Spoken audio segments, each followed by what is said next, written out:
the movo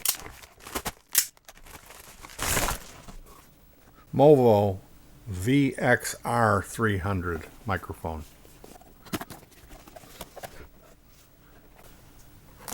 We have the owner's manual, windscreen or dead cat. Here's some elastic bands.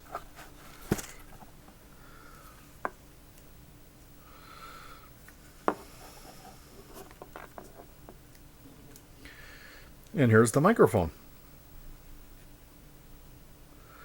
It has a power switch. There is a rumble cut, which reduces the low frequencies. There is a 0 dB or minus 10 dB setting. So you can adjust it if you're going to be playing in a real loud environment. And then here's a little travel bag for the mic. And it comes with a silica gel. So I am curious about the installation of the battery. So in order to install the batteries on this, you will remove the rubber band that on the front side. On the mic side, there's the mic side and the back side with the switches. So you pop these rubber bands off and they will compress themselves onto the mic. And that's going to enable you to push the shock mount forward. Once the shock mount is all the way forward, this back rail is up against this front bezel. It will expose the battery compartment, which is down here.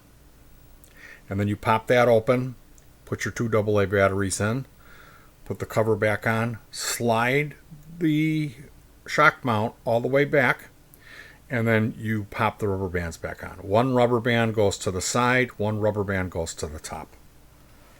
And there you have it. This metal comes right off. So I am going to apply some super glue. I'm going to put a bead of super glue around this. The Amazon lady came out of the truck with 2 packages and some sort of a phone, or maybe my wife immediately said it was the device that they use to scan the packages. Irregardless, she dropped my mic.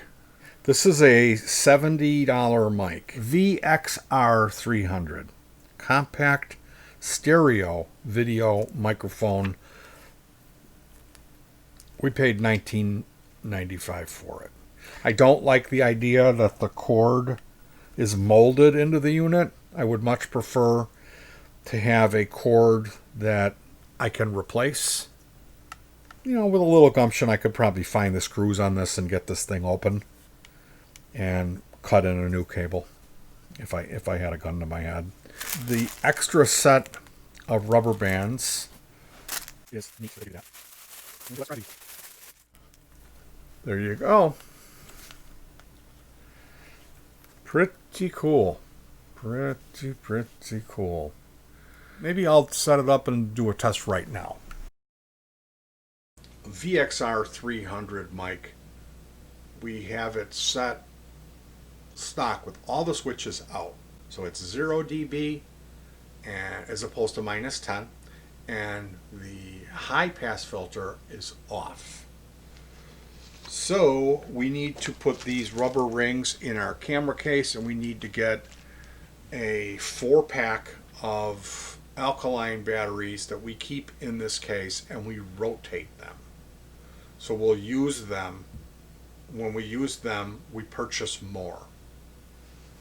And we always use the oldest batteries first. Dig it? All right, thanks for joining me for the unboxing test of this mic. I'll review it after I've had it for a while. But if you have a camcorder, there's these passive Boya mic, Boya M1. They didn't work. It did not work in my Canon, and I'm trying to get a refund on that. This mic is any mic with a battery in it is going to work in the Canon Vixia. These passive mics that they say no battery, I think that's a slightly different, like a mic jack where there's some power coming out to fire that mic up. Because when you see that it's a cardioid mic that doesn't have a battery, it needs power. That's like maybe a mono mic. Like none of those mono non-battery mics say stereo on them either. So if it's a stereo mic port that you've got, it's a different type of mic. And China, eBay, they don't tell you that stuff. You have to figure it out by buying and getting a refund. So I bent over and took one for the team on this. Let's hope that I don't lose too much, because I'm going to have to pay the shipping to return the Boya MM1 to Dayton, Ohio, which kind of sucks. But huge middle finger to Boya. And hopefully this vxr300 is going to give me a balanced stereo image, which this did not. So as you can see, this microphone has turned into a thing. And buying this $10 mic and then having to get a $5 dead cat for it, it isn't a good value at that point. So I cannot recommend this mic. This with the little switch here, 120 or 90. There's another one that has a decibel cut. Maybe that's a little better. Is it a stereo mic? I doubt it. I bet it's the same mic with a different PCB. It's a different circuit in here that just cuts the level. And it's mono, and I mean, mine was really cockeyed on the audio. Unbelievably cockeyed, meaning the right channel is super, super quiet and the left channel is way too loud. So you have to post-process the audio to get it to balance, which, no, you don't do that. Just get a good mic in the first place. Okay, now we're using the cheap mic. This is a $10 mic. I don't think this is stereo, it's mono. And the thing with this one is it records at out of balance. So it's like heavily leaning on one side. And also there's no 10 dB minus. Okay, this is the built-in camera footage, stereo test, and we're going to also be testing the old mic, the real cheap mic. So this is built-in audio. Well, last but not least, I'm calling shenanigans on the Movo vxr300 carry bag. This is what you get. It's what's pictured. If you look at the instruction manual, this is the actual bag that they pack with it. And if you were to remove the shock mount and remove the dead kitten, this mic would fit in it. But who's going to want to do that? In all honesty, you're going to want to store it with everything on it. So this bag is going to become the spare battery bag. Here's the bag. We put the extra AAA batteries in this bag, in this side pouch, and zip that up, because even with the dead cat off of this, that travel bag that's supplied to you by Movo does not fit on this mic. So this mic is going to live in this bag, which we got at the resale store for $1. It's a Canon. Like, we theoretically, this camera could go in here very much. Now this is going to be the mic bag. Stock with all the switches out. Super, super quiet on the left. This is built-in audio. Stock with all the switches out. So if you really listen on the test, this mic has more bass in my voice, and you can hear the dehumidifier running. It's sensitive. It's picking this up. That's way in the hall over there. That's the background noise that you're hearing, which I should have had it shut off. Now, first of all, this is a $70 mic that's now $20. Is it worth $70? No way. What I don't like is the carrying bag was crap, but do we need that? No. The metal part of the mic, I'm going to put some super glue to avoid that from popping off. I just don't like having to kind of disassemble the unit to get at the battery housing. You have to pop these rubber bands off of 4 spots and then slide this forward to get into the battery. Now, you're only going to be accessoring the battery once every couple of years. You put alkaline batteries in here, it's going to last a long time. So it's really not that big of a deal. As far as the sound test goes, my sound tests were not the best, because when I will know how this sounds is when I will use it at the remote location where we set up our band gear and film the band with it. I really like having the low cut switch and the 10 decibel down switch because we're loud, and I know that at maximum volume we could clip this mic out.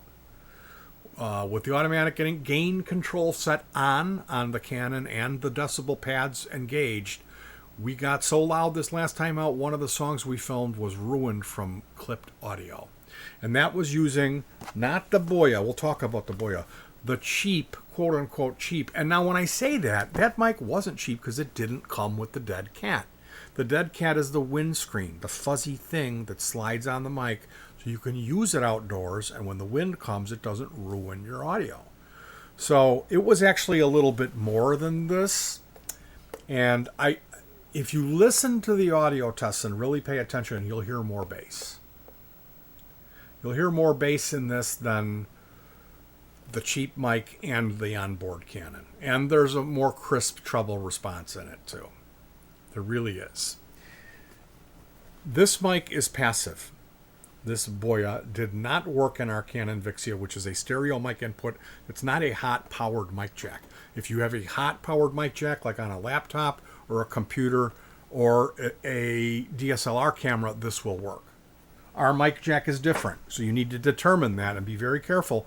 Make sure you can return that if you order one, because if it's a stereo mic jack, if it's not sending power out to it, because that mic, it needs power. It's a battery-free cardioid condenser mic that takes power, but it's not supplied through the battery, it's supplied through the cable. And that's what's different about this. Now, the first mic we purchased did not come with the dead cat. That runs a CR2 funky lithium-ion rechargeable battery. This uses 2 AAAs. So I got to tell you, if you're on the market for something like this and you know this is going to work for you, meaning not this, this is mono, you have a stereo mic, this is what you're going to want to get. This is what I would recommend. It's just that my audio tests weren't the best, and it's a lot for me to have to express to you. It's a complicated thing, so I can't give you a real cut and dry answer because your situation, your needs might be different, and you have to be aware that the audio tests I did today were not the best tests. Anyway, I'm going to cut you guys loose. I hope this was helpful. I tried, and I'll do a review on this after I've owned it and we've taken it out and shot some music remote and edited that and been through that process and compare it to, because the only reason that we bought this was the first mic we purchased stopped working properly. The first season I was getting a balanced signal from it across the right and left channel. And then this next year we went out and all of a sudden it was heavily cockeyed. And it's not the battery. Trust me. All right, you guys. Thank you so much. I hope this was helpful. Peace.